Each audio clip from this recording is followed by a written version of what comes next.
Rasim, dırnaq ustam bugün dırnağımı uf elədi. Mən ondan dalaşdım. Nigar, səninlə ciddi danışmaq istəyirəm.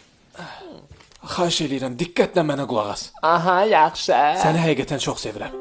Amma axır vaxtlarda yola getmədiyimizə görə düşündüm ki, ayrılsaq bizim üçün daha yaxşı olar Başa düşürəm səni Rasim, mənim üçün bir problem yoxdur. Bir dəqiqə deyən ciddisən? Həri. Yəni ağlayıb yox, ayrılmazat deməyəcəksən? Aman tanrım, dəlisən sən Rasim. Ayrılmaq istəyirsənsə bu təbii ki sən verə biləcəyin qərardır və mən sənin fikirlərinə hörmətlə, izzətlə, ehtiramla yanaşıram. Bəs pis olmadın?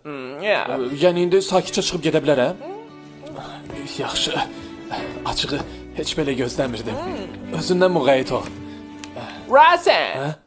Ayrılma səbəbi nədir? Nə?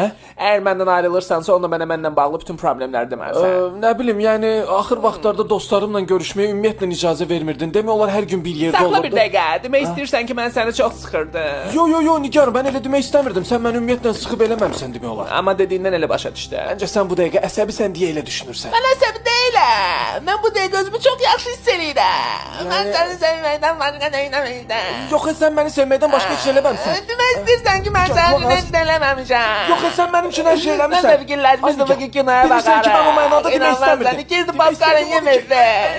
Amma dedim bugün ala. Nigar, yaxşı fikrimi dəyişdim, ayrılmıram səndən. Yaxşı, gedim popcorn hazırlayım gəlirəm. Səndəki duzlu olsun.